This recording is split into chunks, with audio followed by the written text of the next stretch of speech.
So, digital illustration or photo manipulation? Which one is better? Let's talk about it while you watch the creation process of these two D&D adventure cards. Let's get down to business.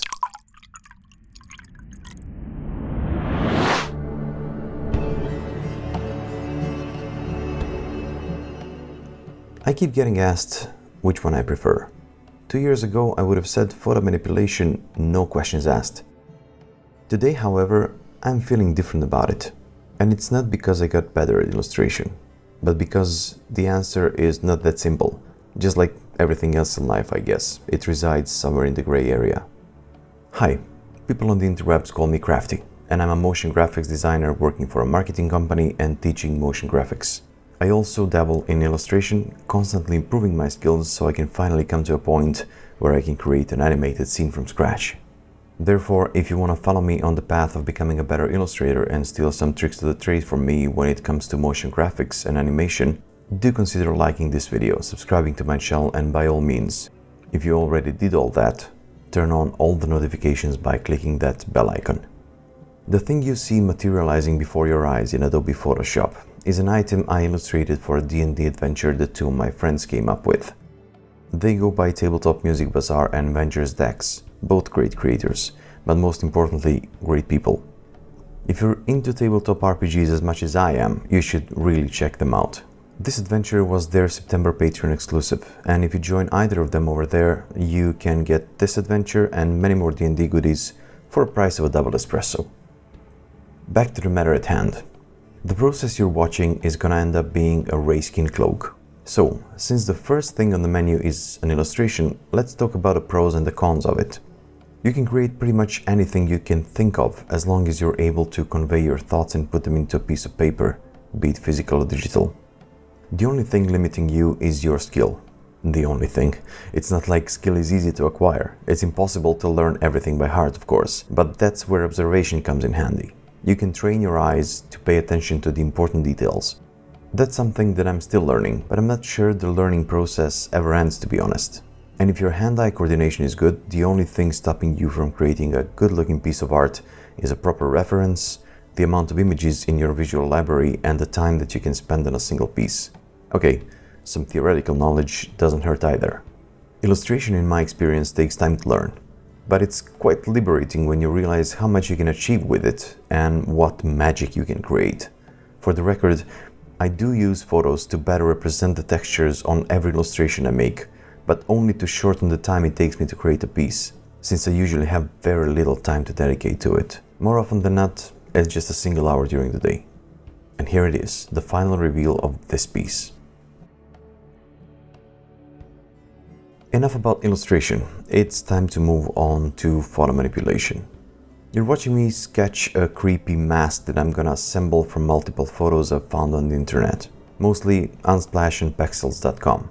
Those are the websites I use the most when it comes to finding assets for my photo manipulations. And what about the pros and the cons?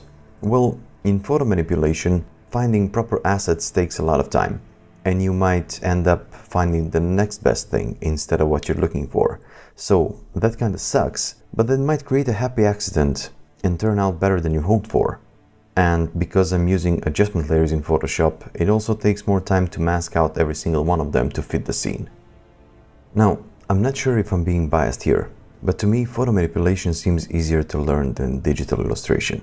And having a pen tablet or a pen display, like myself, isn't necessary to create a nice looking piece of art. It definitely helps, but if you're using a mouse only, it's not so much of a drawback.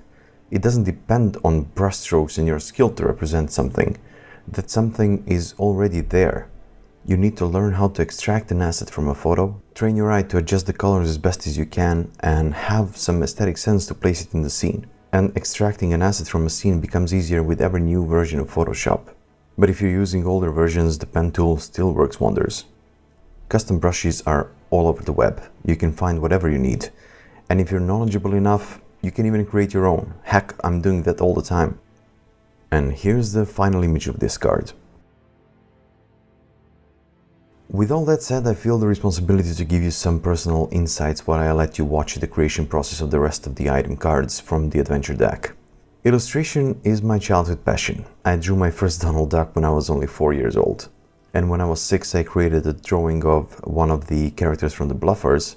Then Snorks, Smurfs, Ninja Turtles, I've been drawing them all.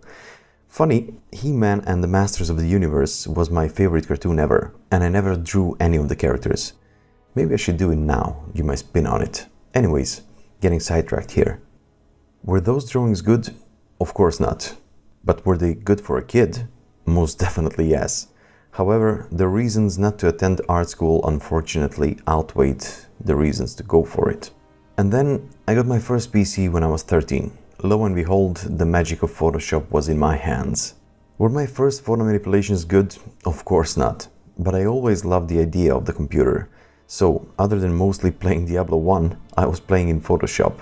Eventually, I found out about the tutorials on DeviantArt, then I got some photo retouching courses, then some photo manipulation courses, and the train kept rolling. Why did I tell you this story? Let me go a few steps back when I said that I might be biased for saying that photo manipulation is an easier skill to learn. I might just have devoted more time to it. I did sketch regularly until I was like 17 or 18. But I never studied drawing like I studied photo manipulation, or Photoshop to be more precise. Up until 2 years ago, that is, when I enrolled a casual art school that held drawing sessions once a week.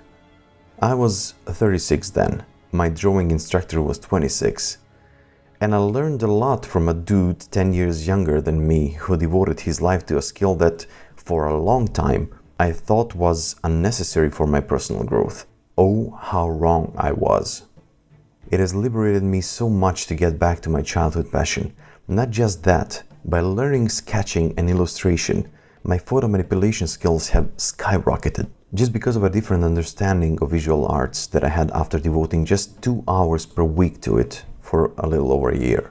So, to conclude this video, illustration or photo manipulation, which one is better? The short answer is neither. They're both useful skills that will help you convey whatever's going on in that vividly imaginative mind of yours. Which one should you learn? Whichever, or both. Introduce a third skill like 3D modeling or animation, whatever helps you express yourself creatively. And if all this talk hit the right spot, consider liking this video and subscribing to my channel. Also, click that bell icon to turn on all the notifications not to miss any of the future uploads. Until next time. This is Crafty, and I bid you farewell.